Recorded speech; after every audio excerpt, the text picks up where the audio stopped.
Hello, friends. I'm Leigh Brown. This is Crazy Shit in Real Estate. And today we're going to talk some more about self-storage, including some educational bits for you, a jaw dropper of what was found in a self-storage unit, and more from Scott Krone. So enjoy the conversation. All of his stuff is in the show notes for this episode. I'll see you on the other side. You're listening to Crazy Shit in Real Estate.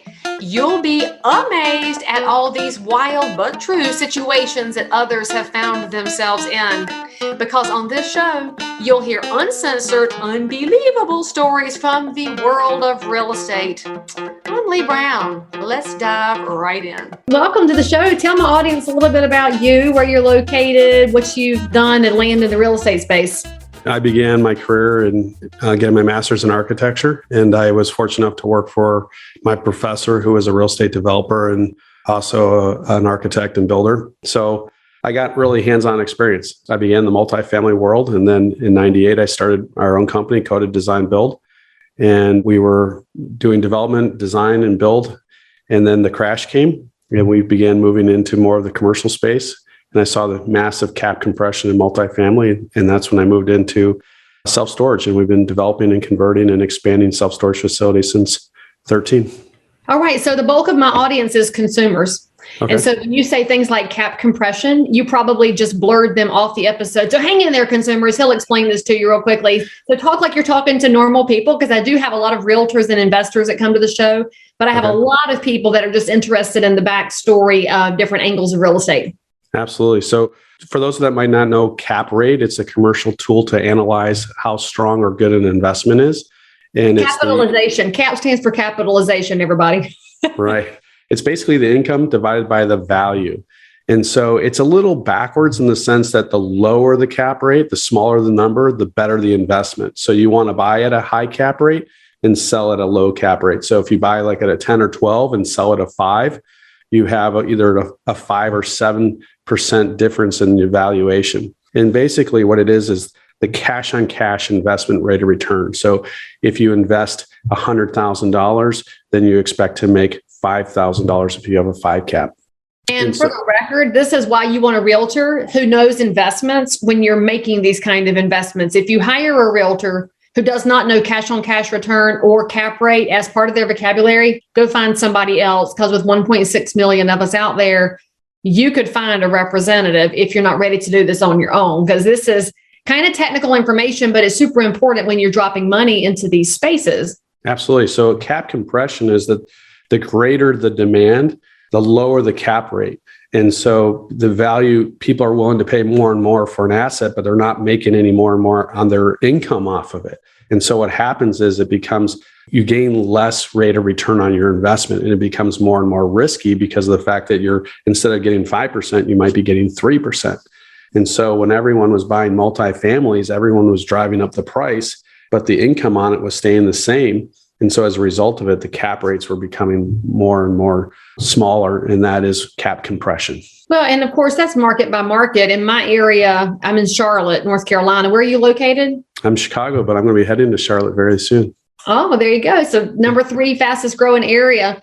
So you look at multifamily, if you're buying C-class properties, which would be not so great, not updated, or B-class properties, which are pretty good, but not updated, you can still get really great returns. But that A stuff, man, the hedge funds have swooped in and taken that over. And you're exactly right. The returns aren't there anymore, but you're talking their risk reward ratios.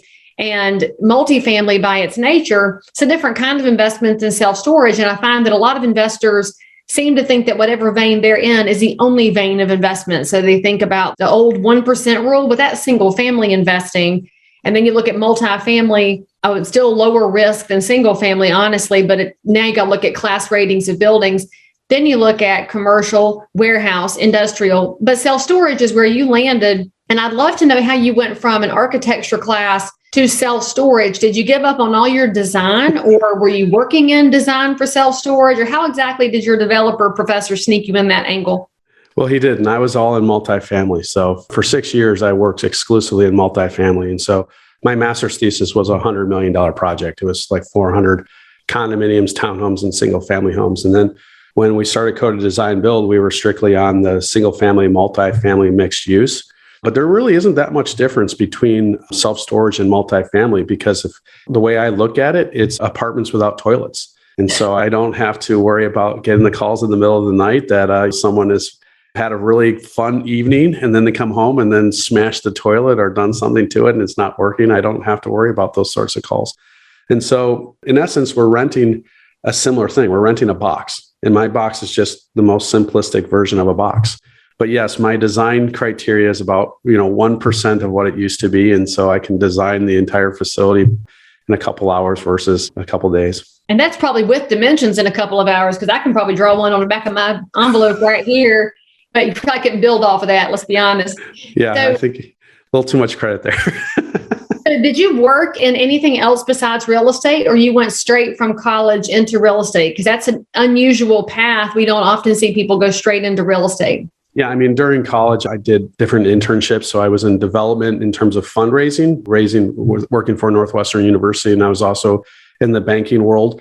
So I learned the business background during my college days. But then when I began getting my master's in architecture, I just went directly into real estate. So I've never been in anything else since then. Hey, y'all, just going to take a quick break from this conversation to let you know about the sponsor of today's episode. That sponsor is, well, frankly, it's me. It's Leigh Brown University. It's no secret that real estate is crazy competitive, getting more so every day. And that's why I created Leigh Brown University. Each of you has different goals. There's something in my course that's going to help you break through. So enroll in Leigh Brown University today. You go to www.leighrownu.com and I'll see you there. Now, back to this amazing content. All right. So the premise of the show is, of course, the crazy shit in real estate. My guests come here to say, what? When they hear a story. And obviously, with self-storage, most people's only relationship to it, besides maybe renting their own 10 by 20, is watching Storage Wars and wondering about all those auctions. And so when you start working in this space, I'm sure that you've met some interesting people or seen some scenarios that made you shake your head. So I can't wait to hear what story you brought for us today, Scott. I can't claim it as my own, but the craziest story that I've heard within self-storage is I have a friend. He has a facility out in rural Massachusetts. It's like an hour from Boston. And this guy, had a facility, had a unit for a year. And all of a sudden he stopped paying. And he was trying to get hold of the guy. And after a couple of months, he finally got hold of him and he said, hey, I'm going to put your locker up for auction. And he goes, well, you can just have it. And he goes, what are you talking about? He goes, well, I got a DUI. And so I can't drive. My license has been suspended and there's no public transportation out there. And there's a BMW 2002 II in the unit and you can just have it. And so it wasn't a 2002 model. I mean, it was the model, not the year. And so here was this classic retro car that was just in this locker that the guy just said, you can have it. And so that's the Storage Wars. They're not that great of stories, generally speaking. I mean, 50% of our investors are companies and 50% are people that are looking for a little extra space. And so there's not these gold mines that you typically find, but that was a gold mine, a BMW. How did he blow on his breathalyzer that he gave up on a car? Did they take his license away forever? Because who does that? Or was he still drunk when your guy got him on the phone? He may have been. He may have not given up the alcohol and kept on going. So I'm not sure.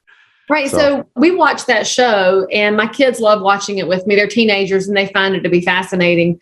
When that lot gets auctioned off, so when his fancy car got auctioned off, who gets the money? The owner of the facility gets to keep it, or do you have to send it back to the property owner? How does that work? No. So when there is an auction, the owner of the self-storage facility gets the revenue from it. And so in this case, he didn't auction it. He just took the car and then he sold the car, fixed it up. There was parts in there. He fixed it up and then he sold the car. So now everybody's going to want to go buy a self-storage unit because you never know when some dude's going to stop paying on his unit.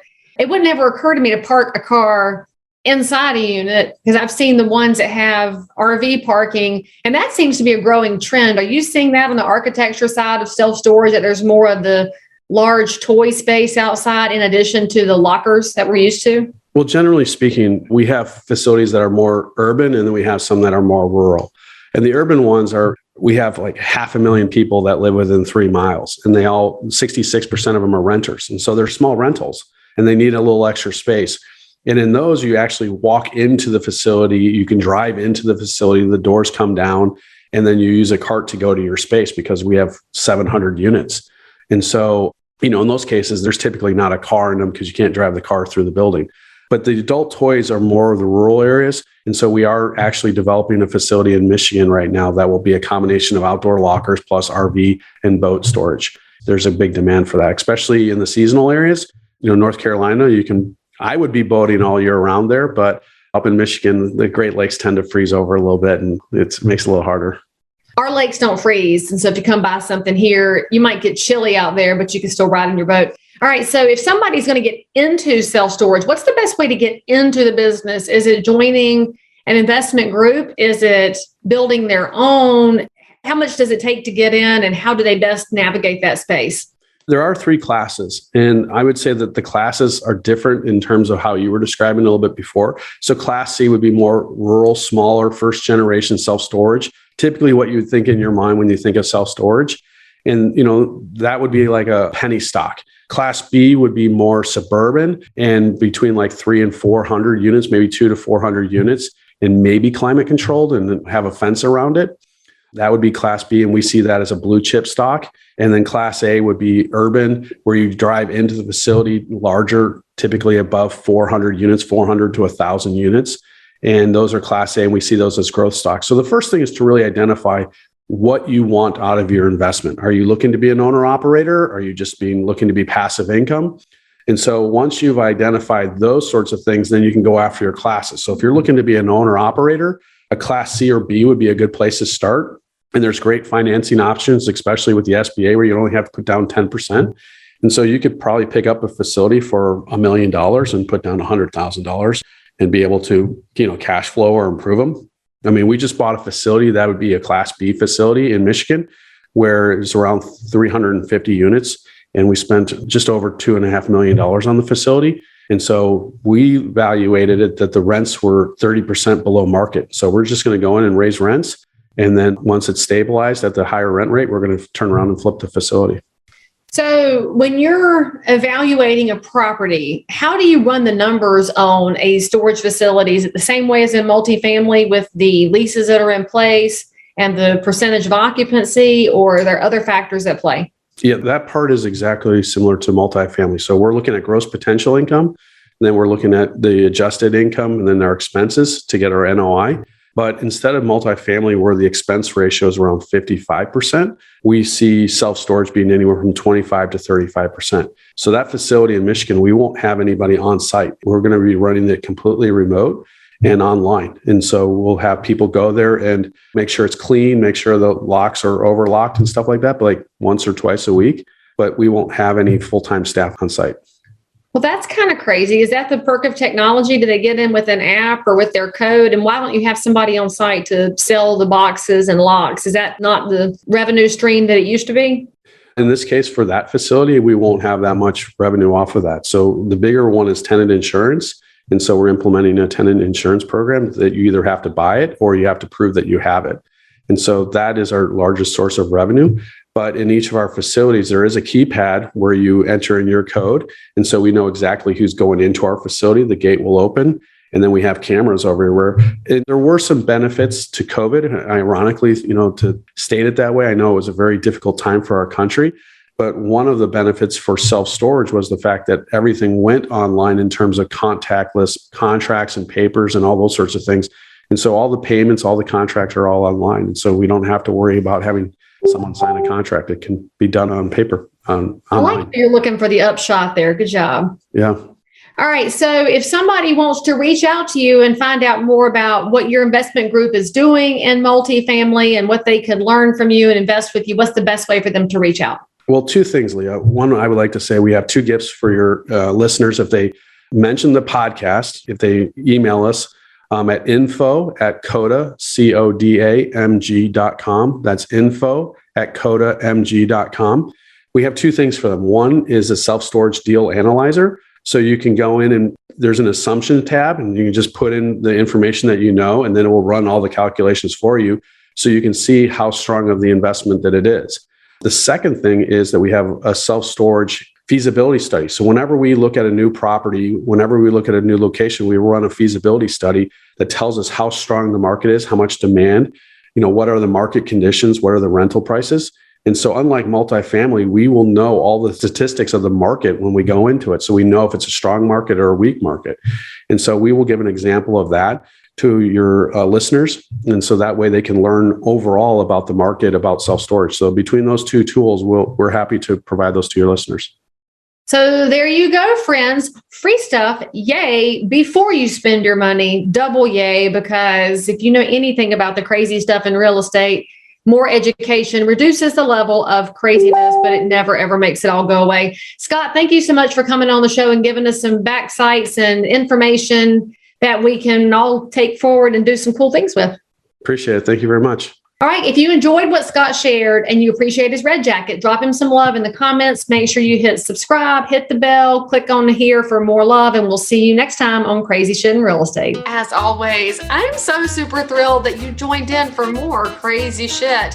And if you're a realtor, investor, inspector, lender, or just a regular human being who happens to have an unbelievable story that you need to tell the world about, or frankly, you just need to one-up the story you just heard, then make sure to DM me on Instagram at Leigh Thomas Brown, or tweet me at Leigh Brown, or frankly, any social network where you hang out. I'm there. And if you had some fun, then you totally want to subscribe so you don't miss out on any future episodes.